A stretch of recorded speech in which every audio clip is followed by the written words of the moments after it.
मैं देख रहा हूं जहां पंडाल हमारा भरा दिखाई दे रहा है, पंडाल जहां नहीं है, हमारे दाईं तरफ दूर तक और बाईं तरफ बड़ी संख्या में और पीछे पेड़ों से लेकर के एम्बुलेंस से आगे तक और इस मंच के दाएं और बाईं ओर बड़ी संख्या में लोग दिखाई दे रहे हैं।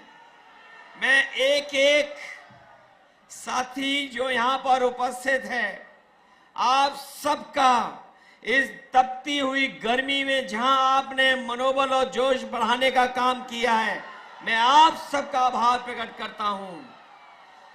जहां चुनाव लगातार आगे बढ़ता चला जा रहा है और जब मैं यहां पर पहुंचा हूं, देवरिया की वो महान धरती, एक ऐसी धरती देवरिया जिसको देवों की धरती माना गया, जहां पर बाबा दुग्धेश्वर नाथ से लेकर के बाबा महेंद्रनाथ और ये पावन धरती देवरा बाबा की भी है, बाबा राघव दास की भी है। इसलिए मैं आप सबका उस धरती पर धन्यवाद भी देता हूं। और जहां आखिरी चरण में चुनाव पहुंचा है, हमें पूरा भरोसा है कि इस बार यहां से देवरिया, बांसगांव, गोरखपुर, आसपास जितनी लोकसभाएं हैं, इंडिया गठबंधन भारी बहुमत से जीत करके जा रहा है। मैं अभी आपके प्रत्याशी सरल प्रसाद जी का भाषण सुन रहा था। उन्होंने कहा कि वो चौथी बार आपके बीच में लड़ने आए हैं और अभी उनका भाग्य नहीं खुला है, लेकिन जो अंक गणित समझते होंगे वो जानते होंगे कि इस बार परिणाम 4 तारीख को आने जा रहा है। हमारे सरल प्रसाद जी, जिनका चुनाव चिन्ह कांग्रेस का है हाथ, ये न केवल जीतने जा रहे हैं बल्कि रिकॉर्ड मतों से जीत करके जाएंगे। और दूसरे प्रत्याशी हमारे नामा राशि हैं। अगर हमारा नाम है तो हमारे जो गठबंधन के प्रत्याशी, इनका भी है। बताओ, हमारे नामा राशि को जिताओगे? हमसे ज्यादा वोटों से जिताओगे? इस बार तो 2-2 अखिलेश जी लड़ रहे हैं चुनाव, वो दोनों को भेजोगे लोकसभा? ये 7वें चरण का चुनाव है और मैं देख रहा हूं जनता का गुस्सा भी 7वें आसमान पर पहुंच गया है। जिन लोगों ने झूठी बातें, झूठे वादे किए, आज वो जनता में अपनी बातों को कहते लड़खड़ा रहे हैं। न केवल खुद डगमगा रहे हैं बल्कि उनकी भाषा भी डगमगा गई है। और समाजवादी पार्टी, कांग्रेस पार्टी, हम एक और एक जुड़ गए हैं। हम एक और एक जुड़ गए हैं तो 11 हो गए। और वो लोग एक और एक लड़ गए तो बताओ 0 हो गए कि नहीं हो गए? जो कहते थे डबल इंजन की सरकार है, जो कहते थे डबल इंजन की सरकार है, लेकिन पता नहीं इनके डबल इंजन देवरिया आते आते इनका धुआं क्यों निकल जाता है। हमारे देवरिया और आसपास के लोग जानते होंगे, इन्होंने धोखा दिया, विकास को रोक दिया। वो जो सपने दिखाए थे कि किसानों की आय दोगुनी हो जाएगी, ना आय दोगुनी हुई। और जिन साथियों ने आंकड़े पढ़े होंगे वो जानते होंगे कि जब से बीजेपी की सरकार दिल्ली में आई है, 1 लाख किसान ने आत्महत्या की है। न केवल किसानों ने आत्महत्या की बल्कि किसानों के खिलाफ भी लोग काले कानून भी लेकर के आए थे। मैं अपने किसानों को बधाई देना चाहता हूं कि यहां का किसान और पूरे देश का किसान एक हो गया और उसने काले कानून को लागू नहीं होने दिया। तभी पीछे हटा जब सरकार को पीछे हटना पड़ा।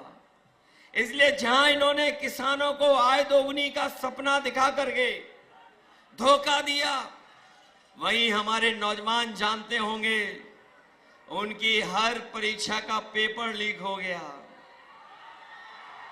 एक के बाद एक पेपर लीक हुए, 10 से ज्यादा पेपर लीक हो गए। न नौकरी मिली, न रोजगार मिला। जो लोग कहते थे निवेश लाएंगे, लेकिन निवेश न गोरखपुर पहुंचा, न देवरिया पहुंचा। निवेश के नाम पर हमें और आपको सपने दिखाए, नौकरियां छिन गईं, आरक्षण छिन गया, और जो संस्थाएं नौकरी दे भी सकती थी, आरक्षण दे भी सकती थी, उन संस्थाओं को भी इन्होंने बेच दिया। लाखों लाख नौजवान पेपर लीक की वजह से रह गया।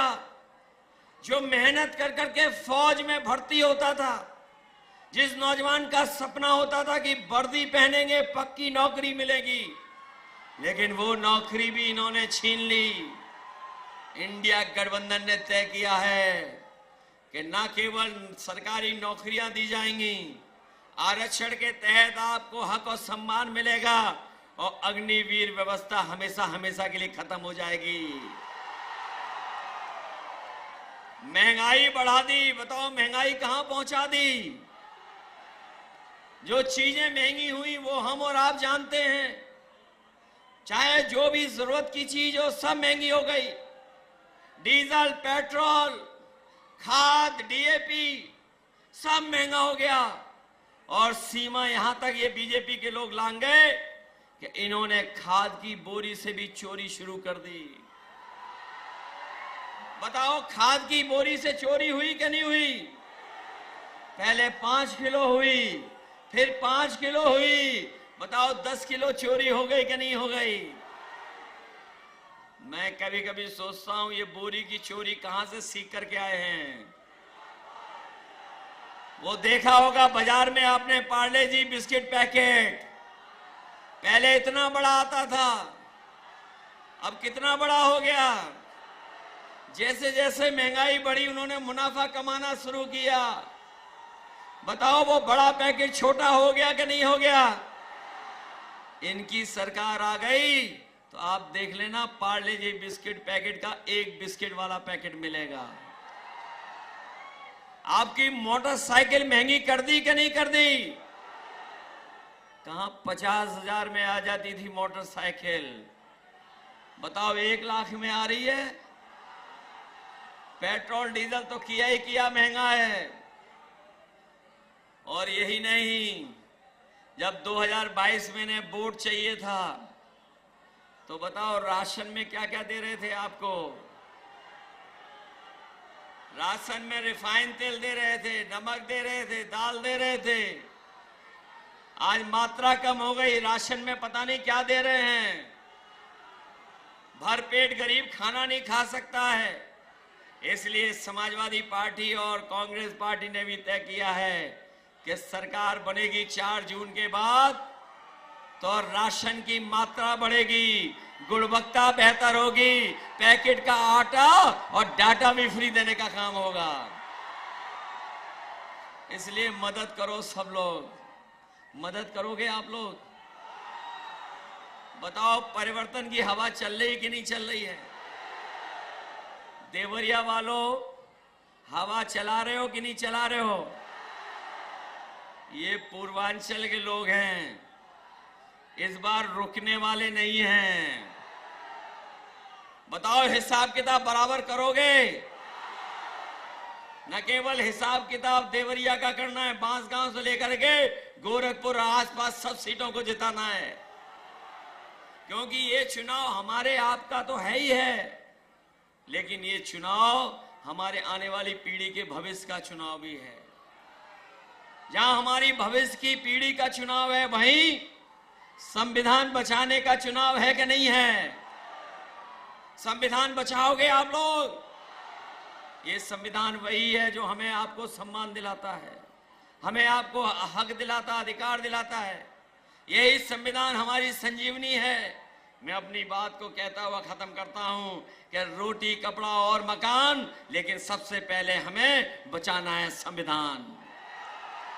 इसलिए मदद करिए। मुझे पूरा भरोसा है कि इस बार सदल प्रसाद जी ऐतिहासिक वोटों से जीत करके जाएंगे। जिताओगे आप लोग? ऐसा तो नहीं है बूथ पे जाने के लिए घबरा जाओ आप लोग। बीजेपी वाले रोके तो रुक तो नहीं जाओगे? एक क्रांतिकारी धरती वाले लोग हैं, ये रुकने वाले नहीं हैं। ये आपको डराएं तो डरोगे तो नहीं? ये कुछ लालच दें बूथ के दिन तो कुछ करोगे तो नहीं? ये घालमेल करें तो बच के रहोगे? तो इसलिए बूथ पर तैयारी कर करके वोट डालना। 4 तारीख ये बीजेपी वाले अच्छे दिन तो लाए नहीं, लेकिन 4 तारीख को खुशियों के दिन आएंगे। और खुशियों के दिन हमारे आपके तो आएंगे ही आएंगे। इन हमारे प्रेस वालों के लिए आजादी का दिन होगा, सुनहरा दिन होगा, फ्रीडम ऑफ प्रेस भी होगा। न केवल सरकार बदलने जा रही है, मित्र मंडली बदलने जा रही है। मित्र मंडली तो बदलेगी बदलेगी, मंत्रिमंडल भी बदलेगा और मीडिया बंडल भी बदलेगा 4 तारीख को। जो सुनाते रहे मन की बात, अब होगी संविधान की बात। इन्हीं शब्दों के साथ आप सबका बहुत बहुत धन्यवाद और बहुत बहुत आभार व्यक्त करता हूं। बहुत बहुत